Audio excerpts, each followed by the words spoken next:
The history of solar energy in the UK is a 7-year-old tale beginning in 2011 with the advent of two government subsidies, the Feed-in Tariff and the Renewable Obligation Certificate (ROC). For the first few years of UK solar, most installations were on domestic homes. Many people paid for their own solar energy systems, but by far the largest sector of the market was an innovative and unexpected business model, renting people's roof to host someone else's solar panels. Under the rent a roof model, company offer an attractive cladding of solar energy for householders, roofs entirely for free. In return for the new status as a solar landlord, the house plugged into a source of clean and discounted electricity. This was the golden era of UK solar. Hundreds of thousands of householders sign up and continue to receive low-cost solar energy to this day. A round of feed-in tariff reductions followed, and rent-a-roof became less attractive. But around this time, the price of solar fell sufficiently to kick off a boom in another area of the solar industry, solar farms, that is, a form of community energy projects. In 2007, in the Lake District, Bay Wind Energy has created a new kind of community enterprise, going door to door to solicit a collective creation of a few of wind turbines outside town.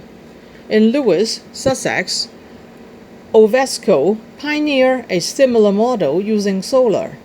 Oxford, Bath, Bristol, Brixton, Sheffield, Plymouth, Cardiff, and other towns and cities soon followed suit.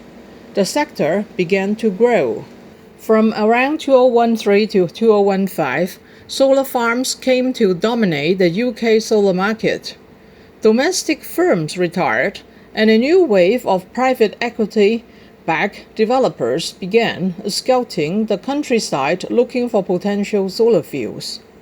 The key was the national grid. Farmers who own fields near power lines found themselves solicited by increasing amount of investment companies looking to rent their grazing grounds. And they sign up with farms land earning less than £1,000 an acre. Solar farms offer quadruple that and remove the yearly effort of plowing, seeding, and harvesting. For 3 years, solar farms proliferated across the country. Suddenly, the UK was the fastest expanding solar market in the world. Developers and wholesalers from across Europe flocked to the United Kingdom. Two things brought the solar boom to a halt. The first was grid capacity. Connecting solar farms to the grid is a relatively expensive business. Therefore, it is imperative to build the farms close to a power line. And soon those cables reached capacity.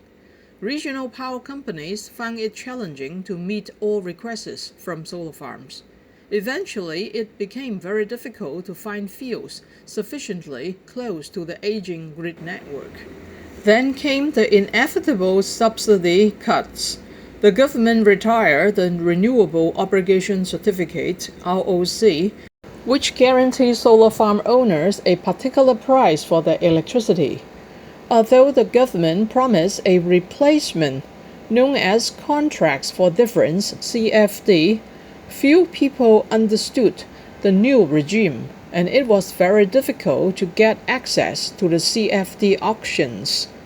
With effectively no subsidy, farm-sized systems were rendered financially unviable, and the UK dropped from the largest solar developer in the world and out of the top 10. The tremulous end of the domestic rent-a-roof, the lack of availability of power lines capacity, and the removal of ROCs threw 12,000 solar installer, developers, and wholesalers out of their jobs. The industry fell into a depression. International firms moved abroad Indeed, the UK biggest solar developer, Solar Century, withdrew from the UK market and concentrated its effort internationally. The UK became a key springboard out of which international solar development bloomed, but things had hit the wall. Still, the industry began to shift. Instead of building new systems, new investment funds sprang up and attempted to buy what already existed. In the short time it had existed, solar energy had proved to be a reliable and not too risky investment. Pension funds wanted in. To satisfy this new demand, huge solar funds sprang up and started to buy solar farms. Next Energy, for example, aggregated tens of solar farms into their portfolio. Many companies that specialize in due diligence and solar maintenance began carving themselves a niche in this buying up boom. In perhaps a sign of things to come, the largest solar investment fund, Lightsource, sold itself to BP.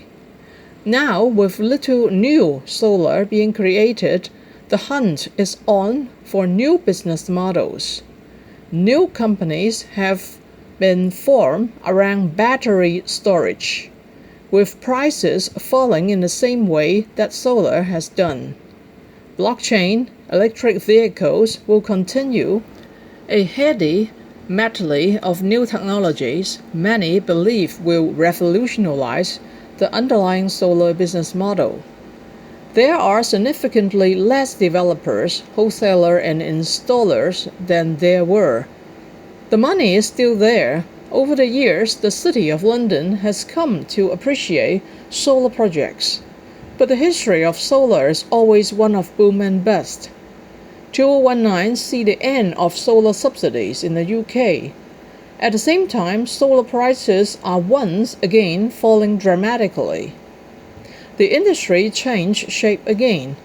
From a reliance on subsidy, we now rely on selling our electricity to whatever market is available, on-site generation or sales to the grid.